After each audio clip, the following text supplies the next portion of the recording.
슬퍼할 수 있느냐라는 제목으로 하나님 말씀 함께 나누겠습니다.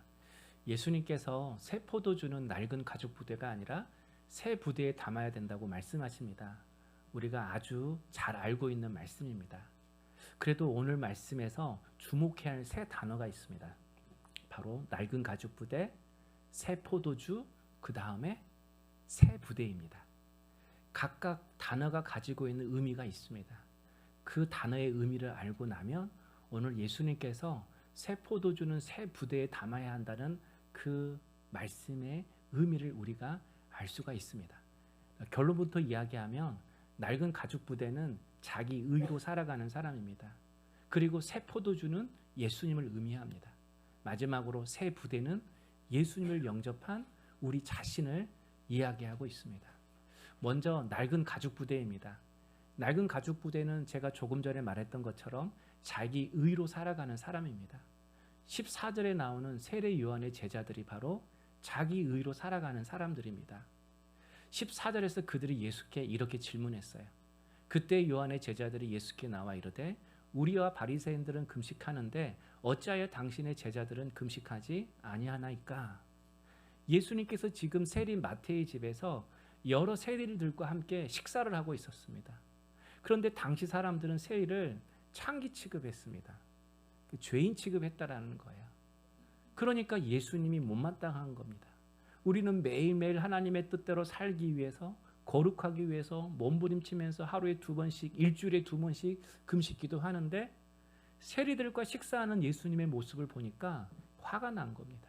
그래서 세례 요한의 제자들이 우리는 일주일에 2번씩 금식하는데 왜 예수님은 금식하지 않습니까? 라고 물은 거예요. 신앙이 열심히 있는 사람들은 일주일에 2번 금식한다고 했잖아요. 근데 오늘이 바로 그 금식하는 날이었던 것 같아요. 본인들은 금식하고 왔는데 예수님은 죄인들과 함께 막 먹고 마시고 즐기는 거예요. 그래서 우리는 금식하는데 왜 예수님은 금식하지 않습니까?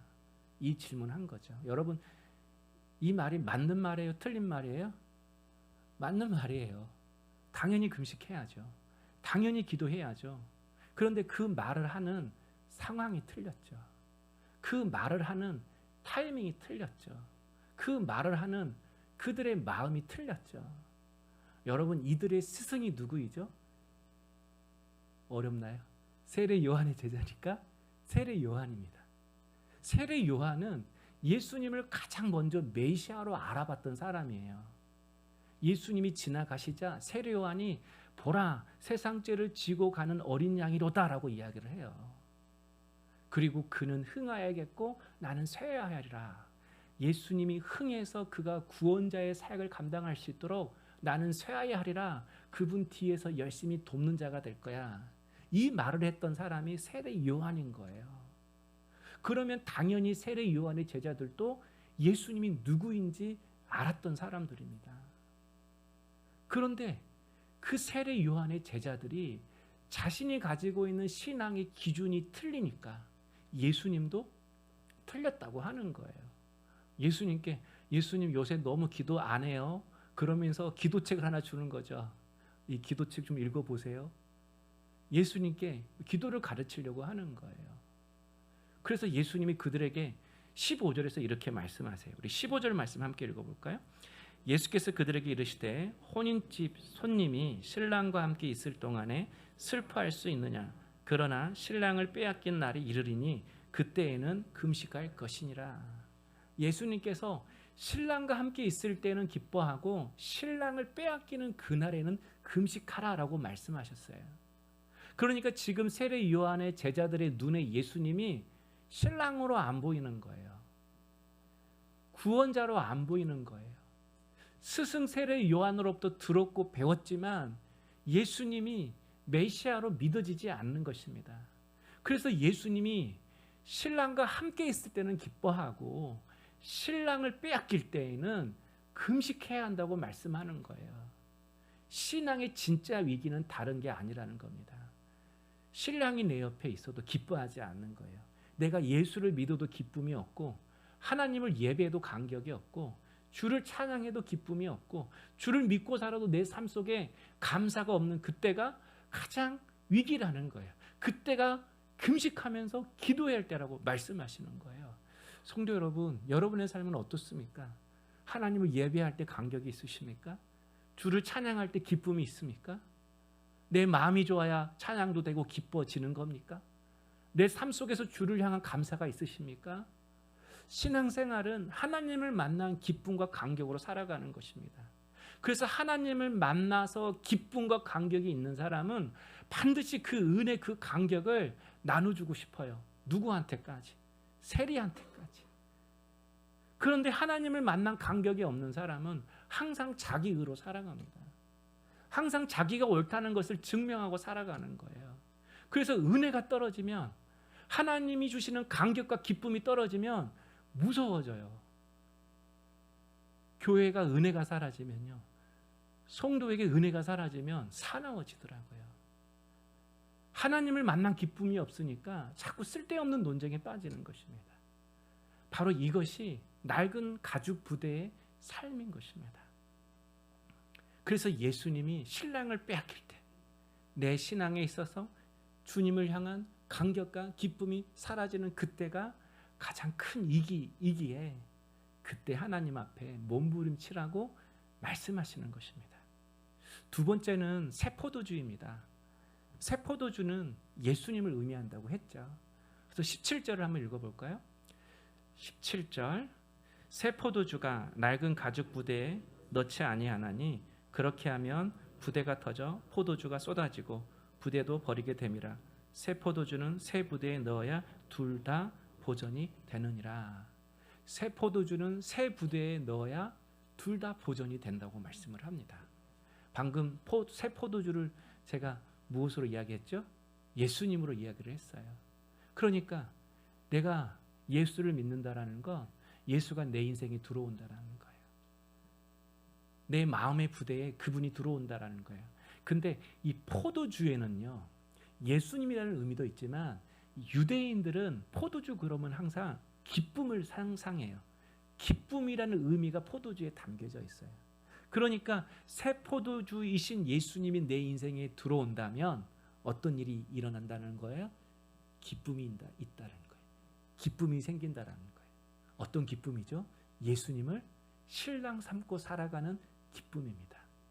예수님이 신랑 중에서 최고 중에 최고의 신랑이라면 우리는 누구죠? 최악 중에 최악의 신부일 겁니다. 우리와 그분과 비교가 안 될 겁니다. 자격이 없을 겁니다. 그런데 자격 없는 우리가 예수님을 신랑으로 맞이했어요. 이게 복음인 것입니다. 자격 없는 우리가 상상도 못한 신랑을 맞이하게 된 거예요. 여러분, 그때 신부가 느끼는 감정이 무엇일까요? 감격이겠죠. 기쁨이겠죠. 내가 어떻게 저런 신랑을 만날 수 있는가? 아멘. 우리의 배우자에게도 이런 은혜가 있기를 소망합니다. 내가 어떻게 저런 남자를 남편으로 맞이할 수 있는가? 예수님을 신랑으로 맞이하며 살아간다는 거 상상할 수 없는 은혜이고 상상할 수 없는 기쁨과 감격입니다. 그래서 예수님이 신랑과 함께 있을 동안에 슬퍼할 수 있겠느냐 이렇게 말씀하시는 거예요. 예수님을 신랑 삼고 살아가면 슬퍼할 수가 없대요. 이 말은 예수님을 신랑 삼고 살아가면, 그분을 의지하고 그분과 동행하며 살아가면 반드시 내 안에 기쁨이 드러나게 된다라는 거예요. 기쁨을 숨길 수 없다라는 거예요. 여러분, 뜨거운 거 삼켜봤죠? 어때요? 참을 수 있던가요? 반드시 뜨거운 거 삼키면 드러나게 되어 있습니다. 어떻게 그게 드러나는가? 함께 밥 먹고 싶어진다라는 거예요. 세리 마태가 제자가 되었어요. 사람들은 다 경멸하는데 주님이 따스한 눈빛으로 바라보시면서 나를 따라오너라 라고 말씀하셨어요. 그러니 얼마나 기뻤어요. 그래서 세리 마태가 잔치를 벌렸습니다. 여러분, 세리라는 것은 굉장히 돈이 민감한 사람입니다. 1원 한 푼도 손에 안 보겠다는 사람이에요. 자기는 계속해서 얻어먹으면서 남한테는 한 번도 차도 밥도 안 사는, 지갑이 꽉 닫혀진 사람. 그래서 진정한 회개는 지갑이 회개해야 한다고 하잖아요. 그런 세리 마태였어요. 근데 그가 주님을 자기 인생에 받아들이고 나서는 기뻐했어요. 감출 수 없었어요. 그래서 지갑을 열어서 잔치를 벌였어요. 세리가 잔치를 벌렸으니까 그 잔치에 누가 오겠죠? 세리들이 올 겁니다. 다 세리들이에요. 근데 세리 마태가 자신이 만난 예수님을 전하고 싶은 거 왜죠? 세리의 마음은 어느 누구보다도 마태가 아니까. 자신이 세리로 살아봤으니까. 돈으로 채울 수 없는 공허함, 사람들의 멸시를 받으면서도 돈을 쌓고 살아가려고 하는 그들의 안에 있는 욕망, 욕심, 그렇지만 공허하고 외롭고 채워지지 않는 그들의 마음을 어느 누구보다도 세리마태가 너무 잘 알고 있는 거예요. 그래서 같은 처지, 같은 아픔, 같은 속에 있는 그 사람들에게 주님을 전하고 싶은 겁니다. 그래서 신앙은 다른 게 아닙니다. 이 기쁨을 누리며 사는 겁니다. 이 기쁨과 은혜를 함께하고 나눠주며 사는 것입니다. 그럴 때 여러분 우리의 인생이 더욱더 풍성해지는 것입니다. 그 세바시라는 인터넷 방송이 있어요. 세바시, 세상을 바꾸는 시간, 이런 의미인데 우리에게 통찰력을 주는 각 분야의 전문가들이 나와서 15분 정도 짧게 자신의 생각을 이야기하는 그런 프로입니다. 그런데 그 프로에서 비만 전문 의사 선생님이 나오셨어요. 그분이 수십 년 동안 비만과 다이어트를 강의할 때마다 항상 청중들에게 물어보는 질문이 있다고 합니다. 그 질문이 살은 왜 찔까요? 여러분, 살은 왜 찔까요? 그러게요. 이 질문을 수십 년째 하고 있는데 모든 사람들이 수십 년째 똑같은 대답을 한다고 해요. 첫 번째가 많이 먹어서, 두 번째가 안 움직여서. 이 두 가지래요. 많이 먹는데 안 움직여서 살이 쪄요. 이렇게 생각한다라는 거예요. 그런데 그 선생님이 이 말씀을 하는 거예요. 많이 먹어서 안 움직여서 살이 찌어지는 것이 아니라 몸이 망가졌기 때문에 많이 먹는 증상, 안 움직여지는 증상이 우리 안에 나타나서 살이 찌게 된다는 거예요. 몸이 망가져서 포만감을 주는 렙틴이라는 호르몬이 나오지 않으니까 사람들이 포만감이 들 때까지 더 많이 먹게 된다는 겁니다. 몸이 망가져서 인슐린이 제대로 작동되지 않으니까 자꾸 허기가 생겨서 계속 단 것을 먹게 된다는 거예요.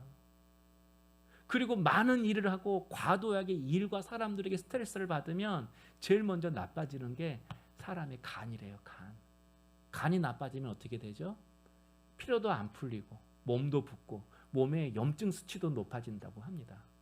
그러니까 몸이 부으니까 몸이 무겁죠. 피로가 안 풀리니까 몸이 무겁고 힘들죠.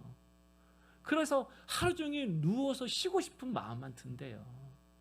게을러서가 아니라 몸이 망가져서 안 움직여진다는 것입니다.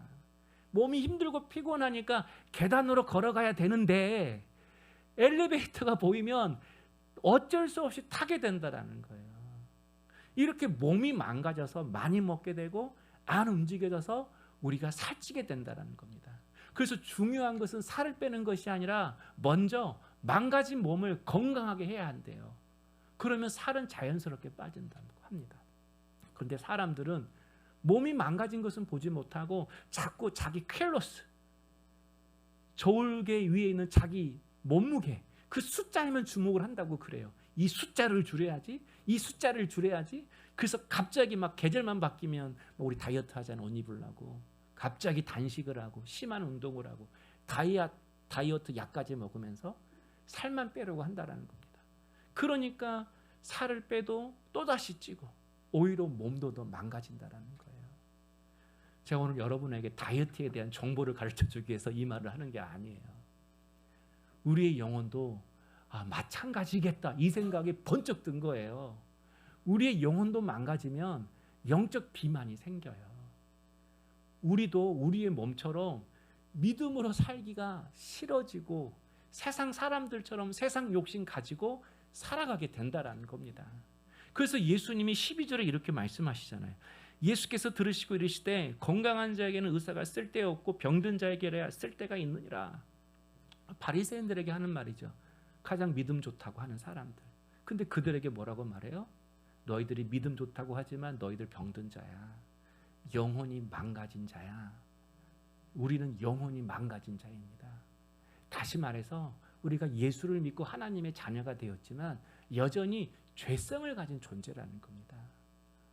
여러분, 죄성이 뭐죠? 죄를 짓고 싶은 성질인 겁니다. 죄의 경향성. 자기 뜻대로 살고 싶고 자기 욕심대로 살고 싶고, 그래서 자기가 주인 되고 싶은 성질이죠. 이 죄성 때문에 우리는 자꾸 하나님과 멀어지게 되어 있습니다. 마치 우리가 비탈진 경산길에 놓여진 공과 같습니다. 여러분, 경사가 급한 비탈진 경산길에 공이 놓여져 있으면 그 공 어떻게 되죠? 그냥 내버려 둬도 바닥으로 굴러 떨어집니다. 바로 우리가 그런 존재라는 겁니다. 사람들이 그래요. 목사님, 당분간 가만히 있을래요? 당분간 적당히 믿음 생활 할래요? 그런 의미겠죠. 마치 자신이 신앙을 잘 컨트롤할 수 있을 거라고 생각을 합니다. 목사의 간섭, 목사가 이렇게 기도하자고 묵상하자고 성경 읽자고 봉사하자고 하는 이 모든 것들을 어느 순간 다 귀찮게 여겨질 때가 있어요. 그러나 여러분, 우리는 가만히 있으면 우리의 신앙도 가만히 있어지는 그런 존재가 아닙니다. 내가 90도에서 신앙생활을 했어요. 뜨거웠어요. 여기서 내가 좀 가만히 있어야겠다. 그러면 90도가 유지되는가요? 절대 그렇지 않습니다. 우리는 그런 존재가 아닙니다.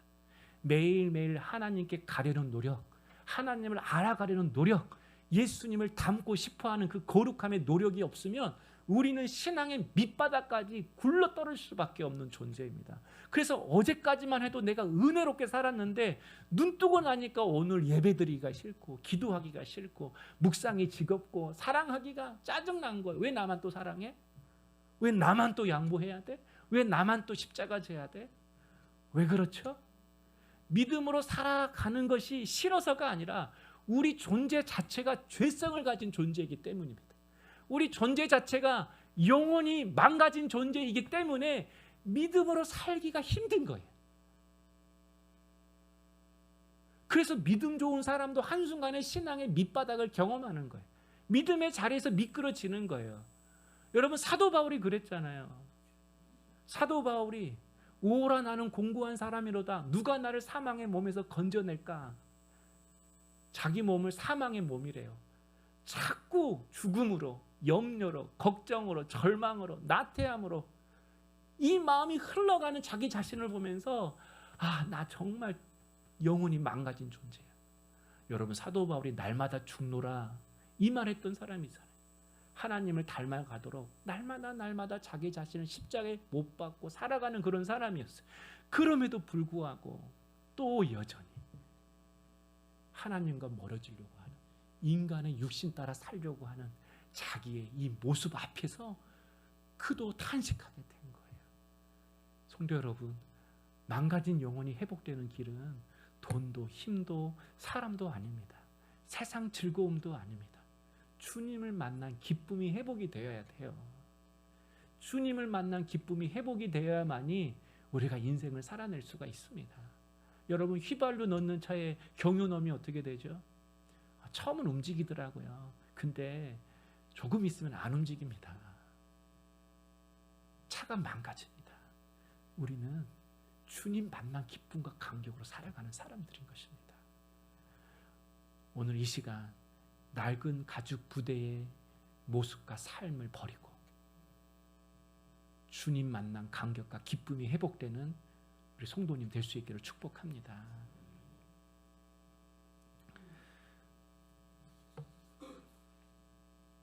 세 번째는 새 부대입니다.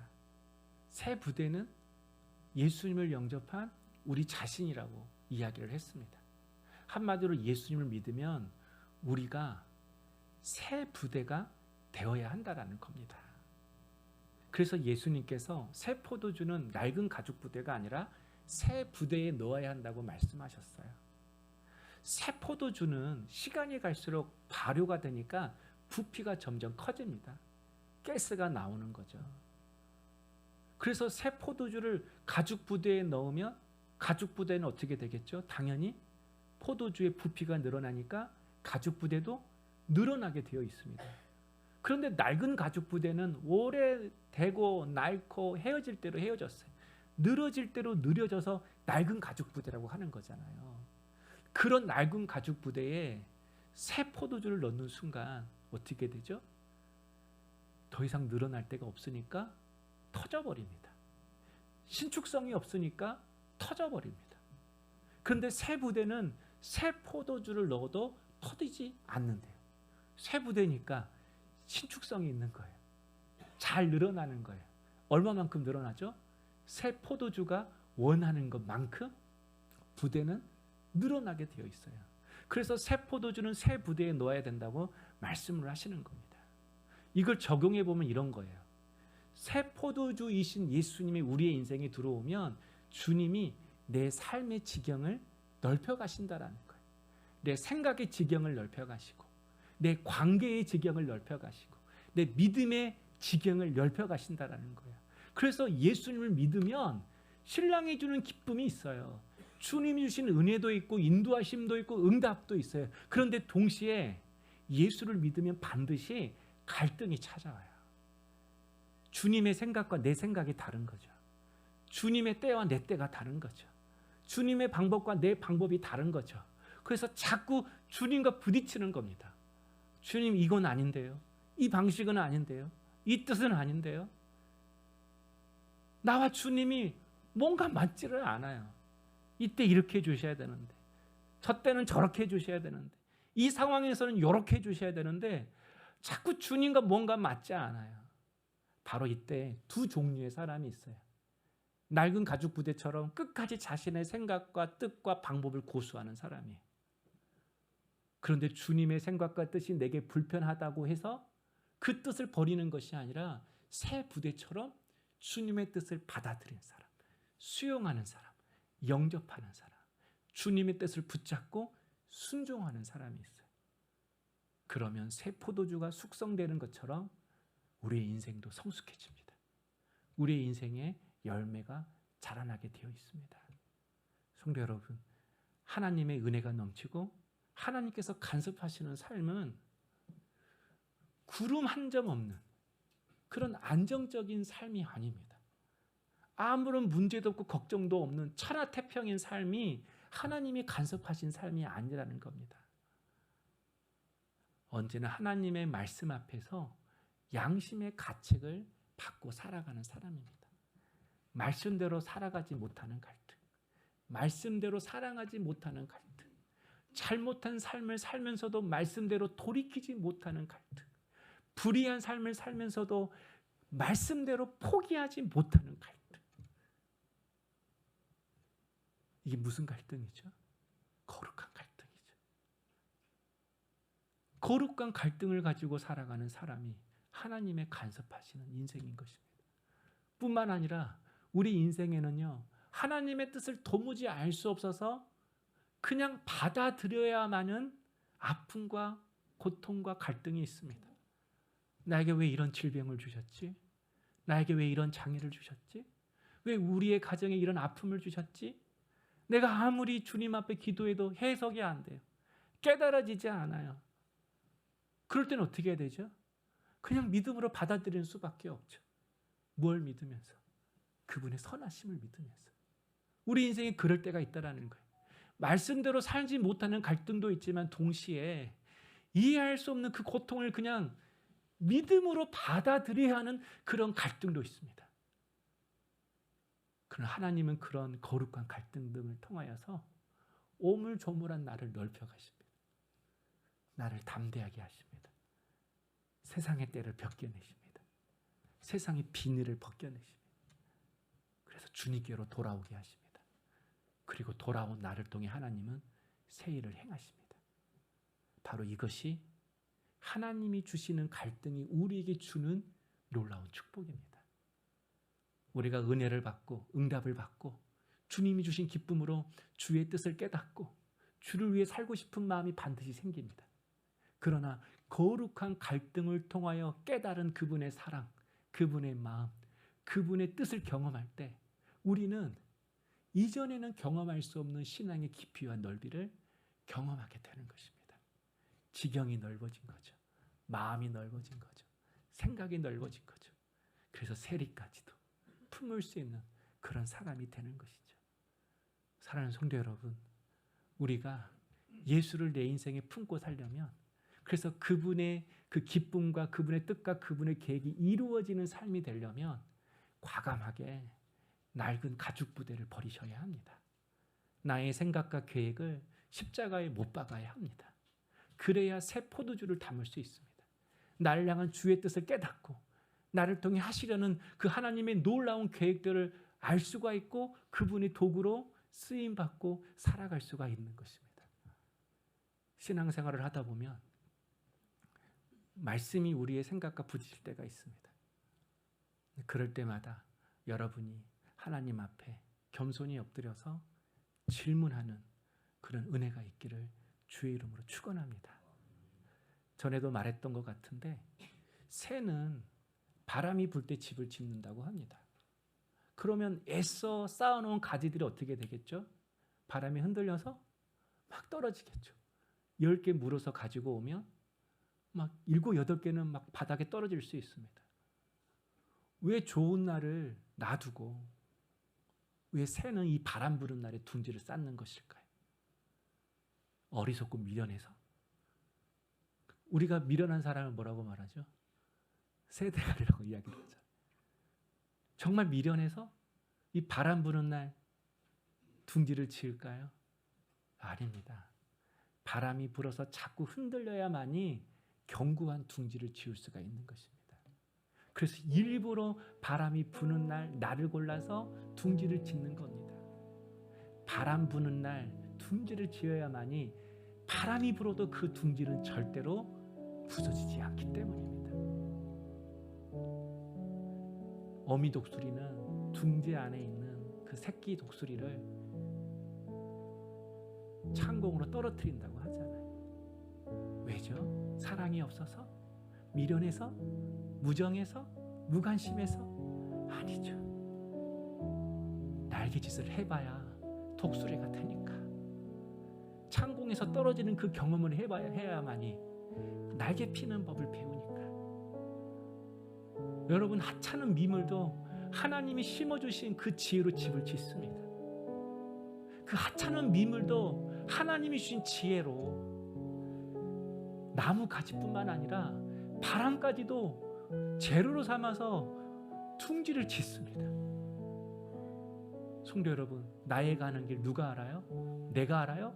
절대 모릅니다. 자녀의 길 내가 알아요? 절대 모릅니다. 나의 가는 길 오직 하나님이 아십니다.